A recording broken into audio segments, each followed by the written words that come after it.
darkness surrounds us. It's time to light up the night.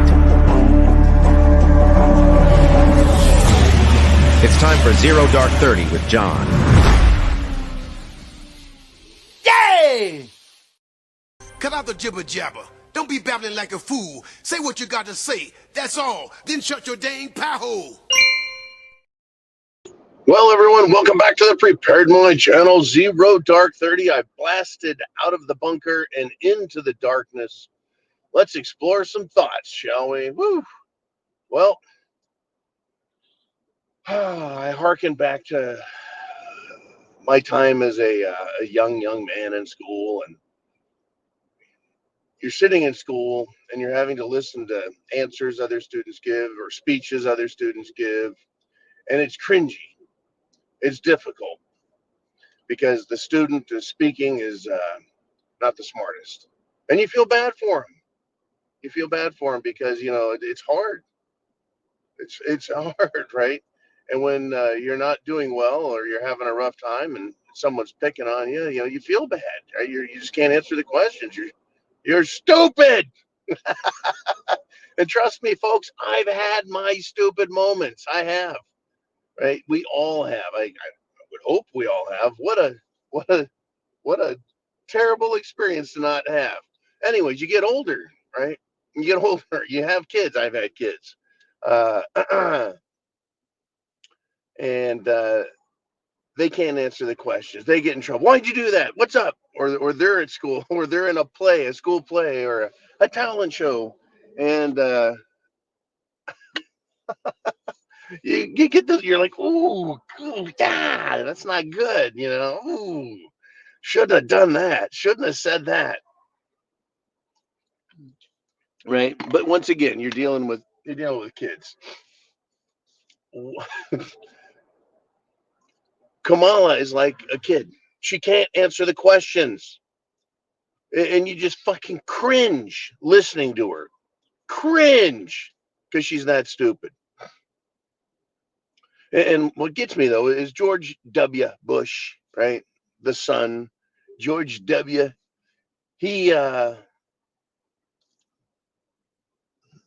George W. Bush was called an idiot, a moron. He was told, it was said to be stupid. Yet for some reason, he could stand up in front of everybody and at least talk. I mean, every now and then he'd full up. He'd talk about his strategery and get things wrong a little bit. But Kamala, folks, Kamala Harris is the leader of idiots. She is the queen of stupid. She was being interviewed, and we've been waiting for this Brett Baer interview on Fox News. And I don't know who the hell she thinks she's going to fool. I mean, does she think that by going on Fox News, everyone's going to go, that's the conservative news channel? No, it's not. Right? That's the hardcore, but no, it's not. Can Brett Baer do an interview? Yes. Can he do a good one? I'm sure he could. If his masters took his collar off of him. But that was a softball freaking interview with softball questions. Softball interview, softball questions. Kamala couldn't handle it. They're picking on me. They're right. It happened. She broke down. And oh, by the way, rocket scientist, brain surgeon, legal scholar, Kamala was wearing her earrings again. Even her microphone earrings, giving her the answer, she couldn't do it. Couldn't do it. I wonder if Kamala is going to have an accident the way Trump has almost had several accidents at the hands of people who didn't have his best interest in mind. Now, back to the story. Kamala Harris is an idiot. She broke down and just started TDSing over Trump. Right? They called the interview off. They walked out. They're like, that's it. We're done. Throw in the towel, which is a boxing expression. Right? We're done. We're quit. It's over. Stop. No more. She can't take it. Folks, the other day, Trump sat on stage at an economic forum speaking to an audience of investing managers and took some hard fucking questions, right? Trying to put them on the spot, some gotcha questions, some, well, let's point out, you think this way and that way. So which one is it? How do you really think? And he deals with it. He answers the question. Sometimes he babbles. I get it. Nobody's perfect, folks. Other times he's fucking brilliant. Brilliant. And Trump got up from his interview, not a friendly interviewer, right?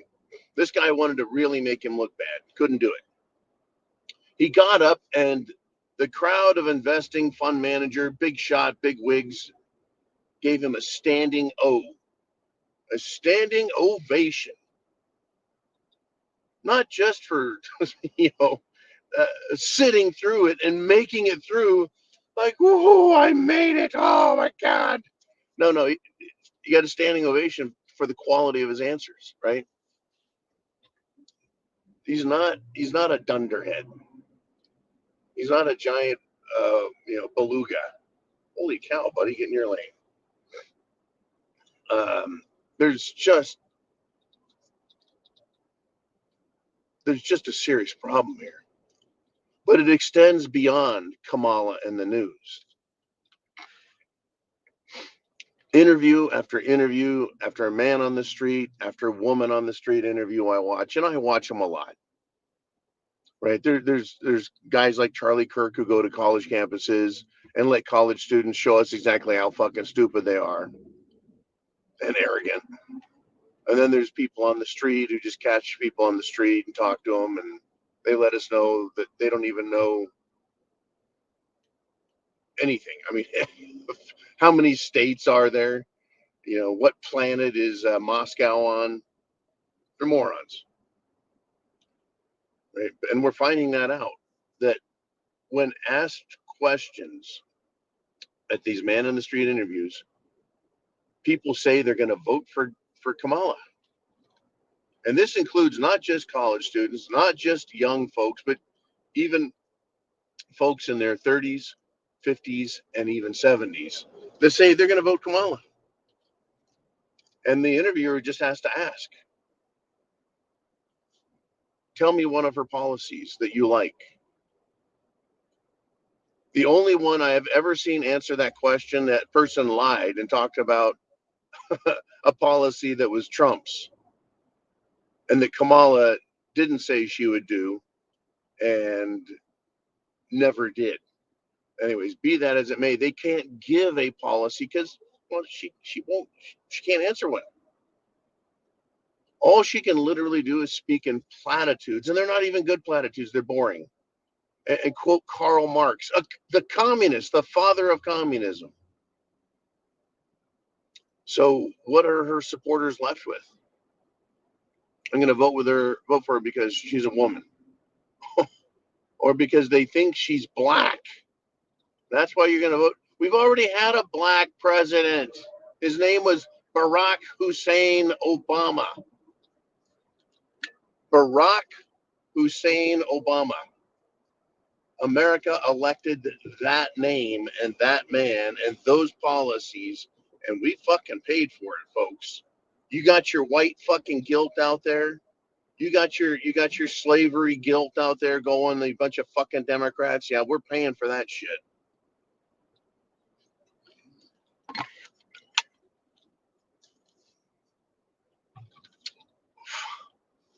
But back to the story.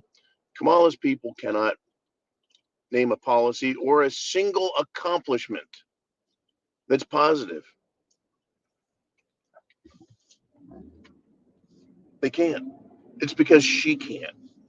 And she won't, because her policies are, I'm going to raise taxes. I'm going to open the border. I'm going to steal your money. I'm going to come get your guns.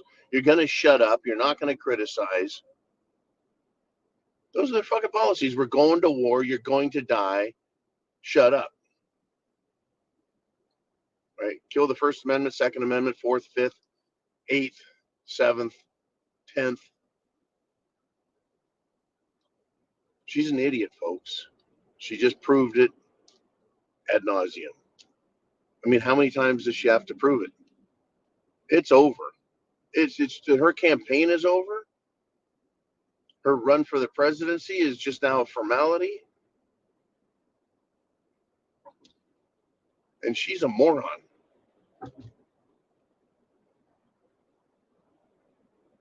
Here's a question for you. Will her people just give up and walk?